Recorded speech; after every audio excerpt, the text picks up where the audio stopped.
ശബരിമല സന്നിധാനത്ത് നിന്ന് ശ്രീജിത്ത് ശ്രീകുമാരൻ തത്സമയം ചേരുകയാണ്. ശ്രീജിത്തെ പറയൂ. പേട്ടതുള്ളൽ കഴിഞ്ഞു.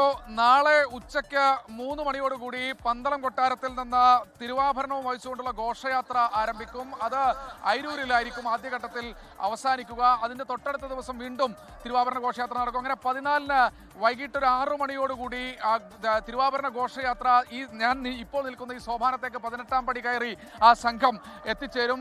തലച്ചുമടായി ഭഗവാൻ അയ്യപ്പന് ചാർത്താനുള്ള ആ തിരുവാഭരണവും വഹിച്ചുകൊണ്ടുള്ള പേടകവും ഇങ്ങോട്ട് കയറും. അതിനുശേഷം കൃത്യമായ രീതിയിൽ അത് അലങ്കരിച്ച് അല്ലെങ്കിൽ അത് അണിഞ്ഞുകൊണ്ടായിരിക്കും ഒരു ദീപാരാധന നടക്കുക. വിഗ്രഹത്തിൽ അണിയിച്ചുകൊണ്ടായിരിക്കും ഒരു ദീപാരാധന നടക്കുക. എന്തായാലും മകരവിളക്കിനുള്ള ഒരുക്കങ്ങളെല്ലാം തന്നെ പൂർത്തിയായി കഴിഞ്ഞു. ഇന്നലെയും SP സുജിത് ദാസിന്റെ നേതൃത്വത്തിലുള്ള പോലീസ് സംഘം പരിശോധനയ്ക്ക് വിവിധ മേഖലകളിലെത്തിയിരുന്നു. ശരംകുത്തിയിലും അതുപോലെ തന്നെ അപ്പാച്ചിമേട്ടിലും പാണ്ടിത്താവളത്തുമൊക്കെ പരിശോധന നടത്തി. അവിടെ ഭക്തർക്ക് പർണശാല കെട്ടാനുള്ള വിവിധ സ്ഥലങ്ങളടക്കം ക്രമീകരിച്ച് നൽകിയിട്ടുണ്ട്.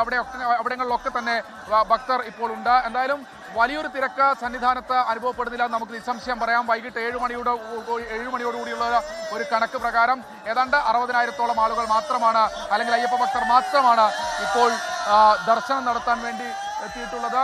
എന്തായാലും സ്വാമിയെ ശരണമയ്യപ്പ എന്ന വിളികളുമായി ഈ സോപാനമാകെ മുഖരിതമാകുന്ന കാഴ്ചയാണ് കാണുന്നത്.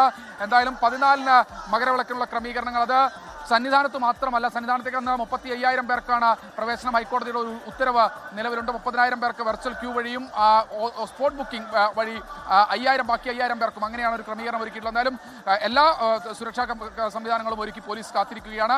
ഏറ്റവും ഒടുവിൽ സന്നിധാനത്തെ ഒരു കണക്ക് പ്രകാരം ഇപ്പോൾ ഏതാണ്ട് 60,000-ഓളം ആളുകൾ മാത്രമാണ്, അയ്യപ്പ ഭക്തർ മാത്രമാണ് ഇപ്പോൾ ദർശനം നടത്തിയിട്ടുള്ളത്. ഇത് കുറയാനാണ് സാധ്യത. പക്ഷേ നാളത്തോടുകൂടി കൂടുതൽ ആളുകൾ ഇതര സംസ്ഥാനങ്ങളിൽ നടക്കം മകരവിളക്ക് പ്രമാണിച്ചെത്തുമെന്നാണ് പ്രതീക്ഷിക്കുന്നത്. SK ലോകത്തെവിടെയായാലും ഏത് സമയത്തും 24 വാർത്തകളും ഓഗ്മെന്റഡ് റിയാലിറ്റി പാക്കേജുകളും എക്സ്പ്ലെയിനറുകളും വിശദമായി കാണാൻ ഞങ്ങളുടെ YouTube ചാനൽ നിങ്ങൾക്ക് സബ്സ്ക്രൈബ് ചെയ്യാം.